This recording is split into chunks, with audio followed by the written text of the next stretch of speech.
And we are about a minute late today, and this time it's because I arrived late. But anyway, I'm sure that minute won't be held against me. Welcome to the Friday live stream. I want to talk to you today about something that's just kind of out of the blue. I started thinking about it earlier this week, and ever since I started thinking about it, I've had just one thing after another pop up on the subject. And the subject is parenting. An unusual one for me to talk about on a Friday afternoon, but that's what I think I should do. So I just want to remind you, these are my opinions. They're available on lots of different platforms. I think a lot of people watch on YouTube, a bit on iTunes. They listen to podcasts on Spotify as well. And don't forget my website. If you're looking for resources, it's a good place to go to. So Friday afternoon, 4 o'clock, GMT. So nice to have you. Parenting. I'm finding it's quite a fraught subject now.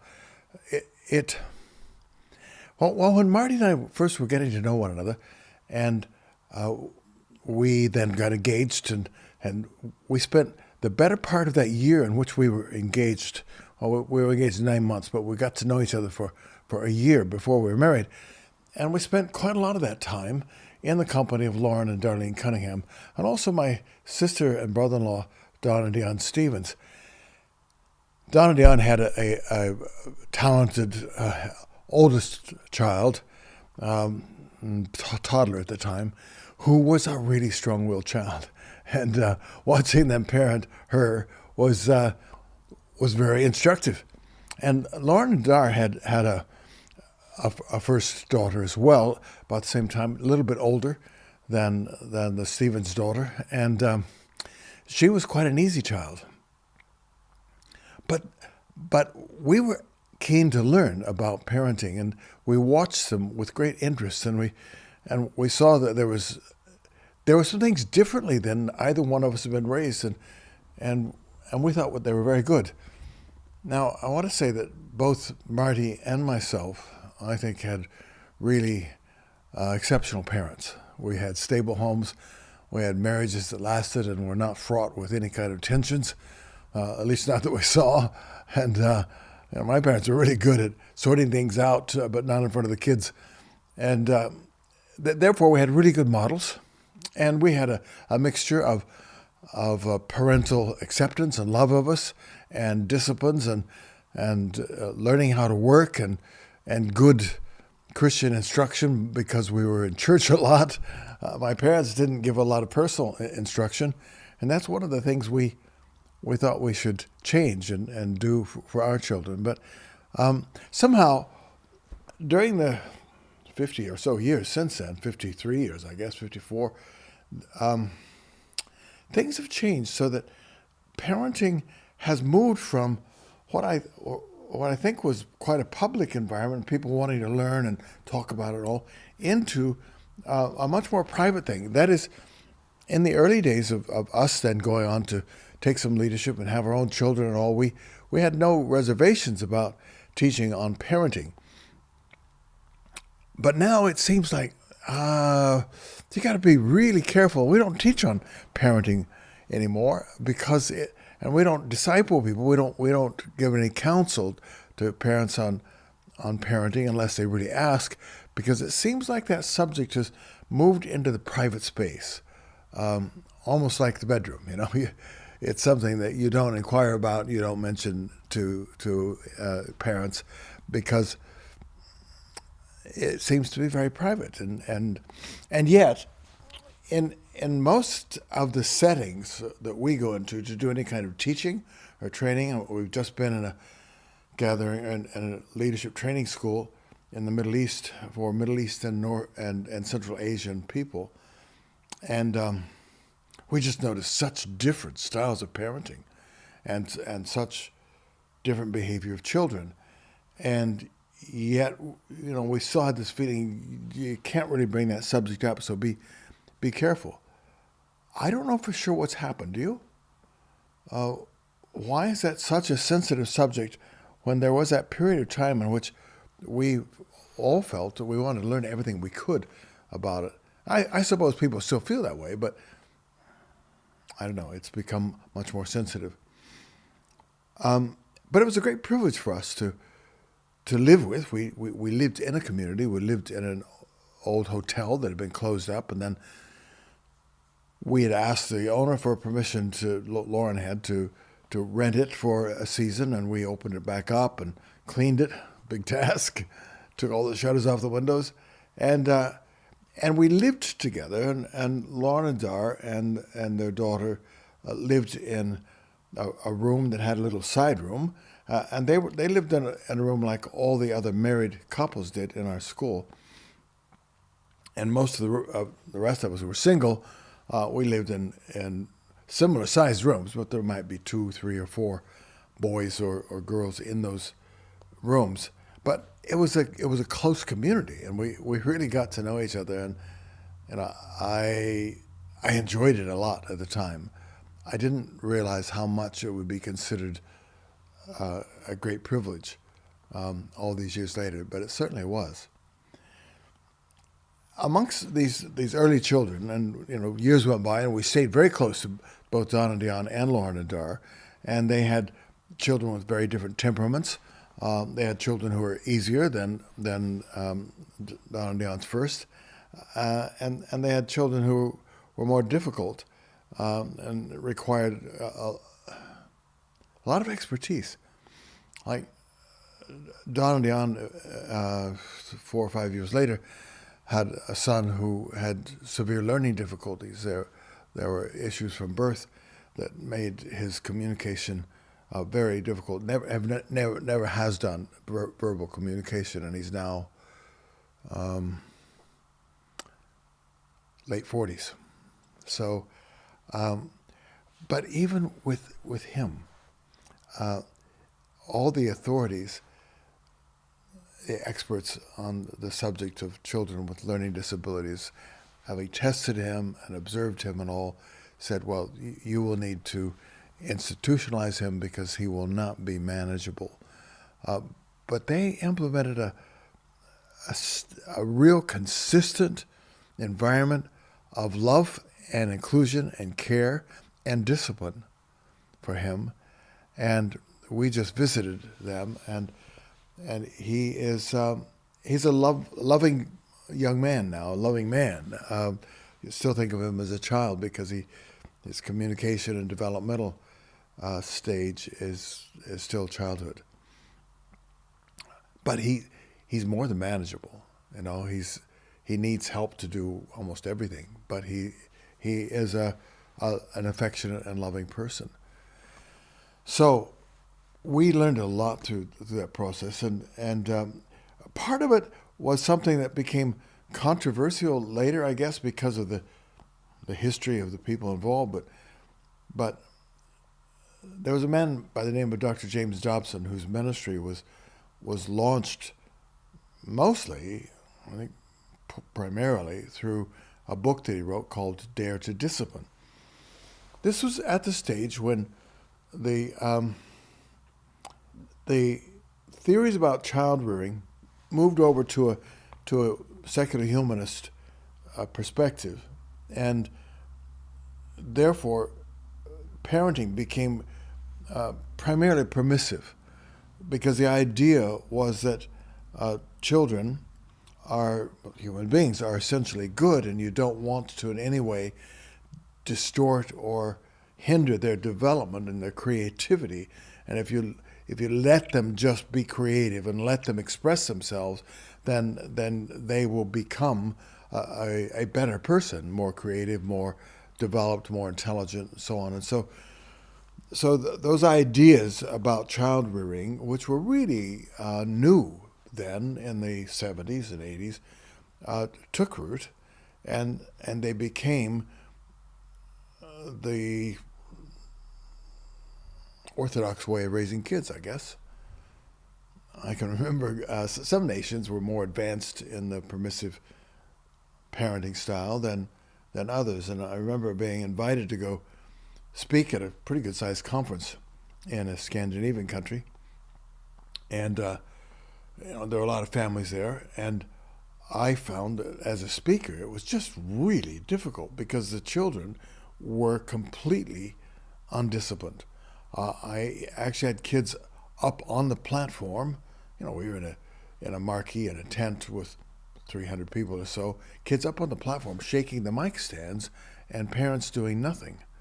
Until finally I said, I really need the parents of these children to get them off the platform, and we can get on with this. So it was a new experience to me, but it's not so uncommon now for children to be very disruptive in meetings and to talk over the top of people, adults having conversations, and just to be undisciplined. So that's what I want to talk to you about today.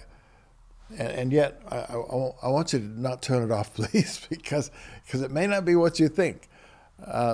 Let me just read something. One of the things that confirmed that I should speak on this is that in my daily reading, I'm in Hebrews 12, and this whole chapter has really arrested me. I found myself in the first bits about the great cloud of witnesses, stopping and memorizing, because it's just such a meaningful passage of Scripture. But as you get on into it, let's see, verse 4, and I'll read just about 11 verses here. It starts off saying, "You've been struggling against sin, but your resistance hasn't yet cost you any blood. And perhaps you've forgotten the word of exhortation, which speaks to you as God's children." So it's coming to the children and us being God's children. "My child, don't make light of the Lord's rebuke or grow weary when he takes issue with you. For the Lord disciplines those whom he loves and chastises every child he welcomes." And here I put it in bold in my notes here because this is the bit that I really want to emphasize. By the way, this is out of the New Testament for everyone, Tom Wright's translation, which I continue to use daily and find it so fresh and challenging. And by the way, I would say it's nobody I know questions the scholarship of this either. It's not one of these free-flowing translations where you think, well, does it really say that? No, this is really good scholarship. So be patient with discipline. God is dealing with you as his sons and daughters. What child is there that the parent doesn't discipline? If you are left without discipline, and we've all had a fair share of it, he says, you're illegitimate and not true children. After all, we had earthly parents who disciplined us, and we respected them. Not every child can say that today. Shouldn't we much rather submit ourselves to the Father of spirits and live? Our earthly parents disciplined us for a little while as they judged best. But when he disciplines us, it's for our advantage. It is so that we may share his holiness. No discipline seems to bring joy at the time, but only sorrow. Later, though, it produces fruit, the peaceful fruit of righteousness for those who are trained by it.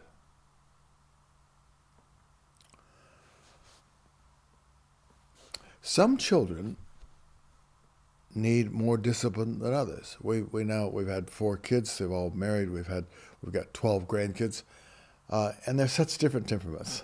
And some have needed a pretty steady hand on them, pretty constant, all the way through from toddlerhood on into teen years, and others just a word of correction, and they respond really well. Those are rare, but there are some. And so I'm not making generalizations. The only generalization is this. I once took a walk with a man who was speaking in our school of evangelism at the time. He was a very godly man, and I had met his son before I met him. And his son was an outstanding student at one of our best universities here in the UK. One of the one of the very few who went from a state school straight into one of the top universities, and did very well, and was a godly young man when we met him, and made a huge impact in his university with so many fellow students in and out of his rooms and praying together and coming to know the Lord and being filled with the Holy Spirit. And so I wanted to talk to his dad. I said, how did you raise such good kids? Because I knew that the one I knew wasn't the only one who was an outstanding person. And he said, well, we made a lot of mistakes, but he said, we loved our children, and we determined to love them with our whole hearts. And, sometimes love does require choices. And he said, and I think most of us realize it's very hard to consistently kick against love, because love is yielding, love is tender, love is affectionate, and that's hard to kick against. But the scriptures say about the nature of us as people that we were created good, and yet foolishness is bound in the heart of a child. It says in Proverbs 22:15, but the rod of correction shall drive it far from him. Well, what do you think about that? The rod of correction is really out of fashion today. One of the primary reasons for that is there's an assumption in almost all the public debates about it that if a parent is using any kind of physical discipline, spanking in particular, that it's done in anger. Well, that is exactly not what I'm talking about. And I'm talking about the love that says, for the sake of this child's betterment and good, and for them to be a well-liked person, there are certain things about them that will have to be corrected because they don't consistently bend in the best direction. They bend in the wrong direction. And I'm here as a parent to love them and to lovingly, like a young tree, we planted some trees here in Highfield Oval, and I noticed a couple of them have gone a bit crooked. We've got to put in some more stakes and straighten them back up, because if we leave them to go like that, when they are mature trees, they're going to be misshapen and not the symmetrical, beautiful trees that we expected these oaks to become. Same thing with children. Some will tend to bend a lot more strongly in the wrong direction, and others will only do so occasionally and need a little bit of help. And you see, the difference between the two different views, the permissive view and the loving discipline view of parenting, is really founded in who we are as human beings.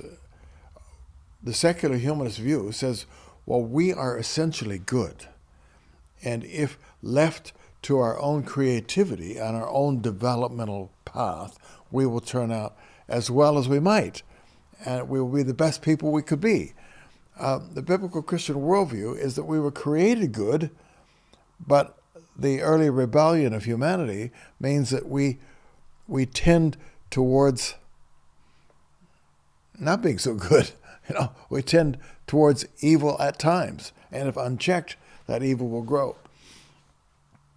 Now, let me try to clarify something. Again, this will be probably controversial to some. Now, some would say we're born sinful, and I think you could say it that way, but I think that's misleading.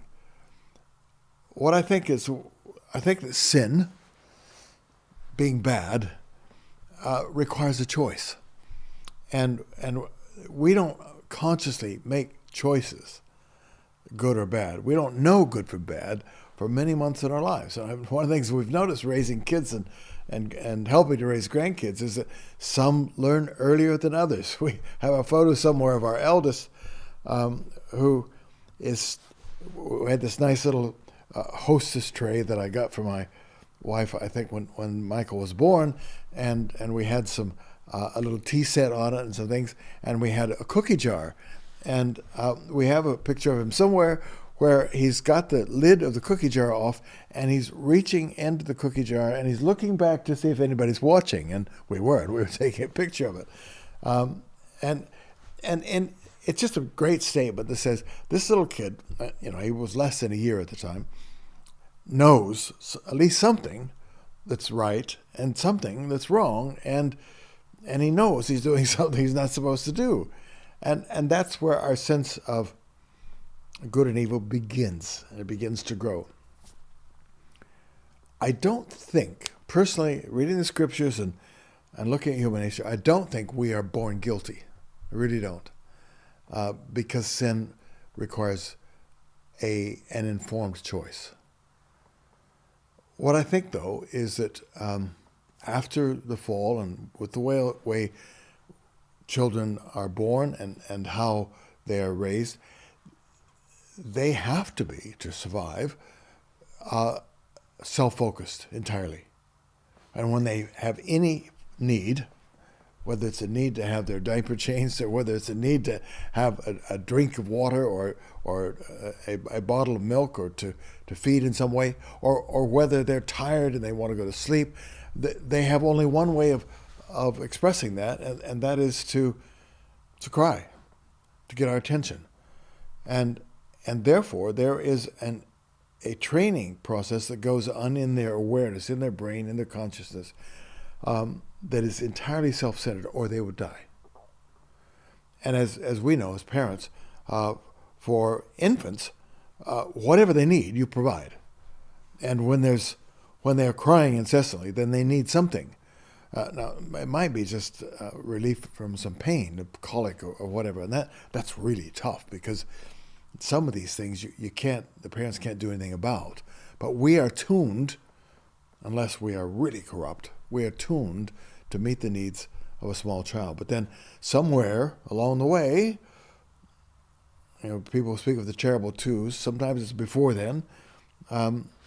You have a time where the child is still really self-centered, but it's time for them to become others aware, and then that's where discipline begins, and also aware of dangers. I was listening to a psychologist talking about a strong-willed son that he had, and he was at that stage, which probably many of you who are parents would recognize, of wanting to play with the electrical outlets in the house. And of course, any caring parent is going to say no to that. How do you get a child to understand no? And this psychologist said that his determination to play with the electrical outlet gave him, the psychologist, a great opportunity, the father, to teach the child what no means.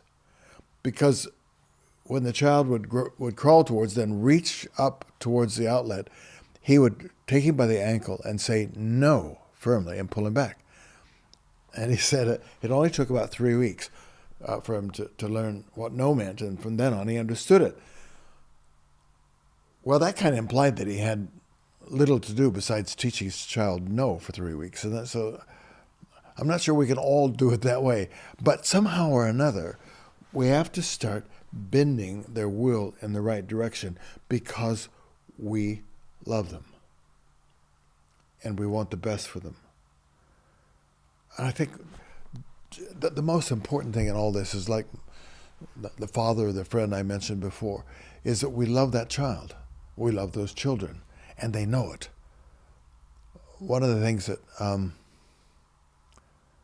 I found really pleasurable with my sons and daughter, 3 sons and a daughter, from being toddlers on up, I really liked to play with them. And they knew that. And Marty has often said in later years, she was amazed that when I come home from a trip or from speaking somewhere, if the kids are up, I would immediately start having some fun with them. And why did I do that? Well, because I wanted to. I liked them. I just really enjoyed playing with my kids. And that lays a foundation for then being able to say no to things and to make it stick. And some children, like we've got one granddaughter now who's a bit younger than some of the others, and no works just fine for her. She doesn't need any more. A stern no is devastating for her, and that's lovely and easy. But my sons weren't that way, and each one is different, and for some it takes a really firm no, and sometimes it takes some other consequences. Now, I'm not here advocating spanking, because there have been a lot of other ways that we've seen that our kids know now that they're parents of training their children without any pain. And yet what we learned in Dare to Discipline, and what I saw with Lauren and Dar and Don and Dion, was that they didn't rule out the fact that at some point their disciplining their children might require some actual physical pain to turn them aside, because you're at a difficult stage in the early years of their life, early months of their lives, because they don't understand enough language to really get the implications of what you're trying to do. But a tap on the back of the hand, or a flat spatula on the bottom, carefully and kindly, but enough for the child to know, hey, I'm not going to do that anymore. There are times when you have to make the consequences of doing something they really want to do sufficient that they don't want to do that anymore, because they don't want to face the consequences. Now, why am I talking about this? Because we see a growing percentage of young people coming into young adulthood, and they've never learned to say no to their desires. At least not something they really want. And the result of that is devastation to their lives. Because our wills are like a muscle. I'm at the age now where I know that muscle decline is going to happen sometime. I keep doing some exercises to stave it off. But life gets really difficult if you don't have any muscular strength. And life gets even more difficult if you don't have any will strength. And so much of what we're doing with children is learning how to teach them to discern right from wrong and to choose the right. And somehow as parents you have to make choosing the wrong quite undesirable, because that's the world we live in. We are not, as the temptation in the Garden of Eden said, and as secular humanism says now, we are not good, fundamentally. We can become good, but we're fallen, and we tend towards the evil, as the world around us demonstrates. But you, as a parent, I, as a grandparent now, and with a role to play in raising children, we can raise children who are good people. And the proverb says, train up a child in which he should go, and when he's old, he will not depart from it. And we hang on to that in prayer a lot, because there are always times with as many people as we have in our family where one or the other is straying a bit, and we're praying, Lord, you know that we poured ourselves into these children as much as we possibly could, into these grandchildren. Or turn them aside, bring them back to doing the right thing. We don't want to see them suffer from the things that they want to do, but which are wrong. I want to finish by saying briefly, I've focused on discipline, but there are so many positive things that we have to do, or we should want to do in the lives of our children and grandchildren. We loved reading to our kids. We read Little House on the Prairie, we read the Narnia series, we read a range of books, but we also made a decision, fairly early on. The kids were just starting school, I guess, where we thought, we need to be reading the scripture to them every day and just saying a few things about God's wisdom, So we got into Proverbs. We read some of the well-known Bible stories as well, the Old Testament stories, some of the New Testament stories. We went through the book of Acts, and over the years, we decided, look, if time is so precious and it takes time to do these things, so how do we get the time? Well, we worked out at the earliest point when we started this, that if we got up just 10 minutes earlier, which meant trying to get to bed 10 minutes earlier, put them to bed 10 minutes earlier, then we had an extra 10 minutes after breakfast and before they all had to go to school, where we could open the scriptures, read a passage, talk a little bit about it, let them ask questions, let them make comments, pray for them, and send them off to school. And then at bedtime, read them one of the books that they were wanting to hear from. And, I don't know how many times we went through Narnia and Little House on the Prairie. Because these are books that impart just, the gospel in the case of Narnia, the good news of the kingdom of God. But Little House on the Prairie, just really good character qualities. And I'm sure there are many, many other books now that are valuable. I could think of some, I'm sure, because we continue to read to our kids. Sometimes they see us reading. What are you reading? And our grandchildren now have them sit down and read to them.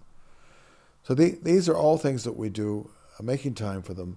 But what I was focusing on today is actually we still buy in completely to the biblical Christian worldview of what a human being is. Made in the image of God, it was good. But it's fallen and it bends towards selfishness now. And with good parenting, it's a help to turn away from selfishness, sinfulness, and self-harm to a life of goodness and kindness and strong relationships. So, parenting, if you're frustrated with it, take courage, continue to do the right thing, and may God be with every one of us. Thanks very much for watching.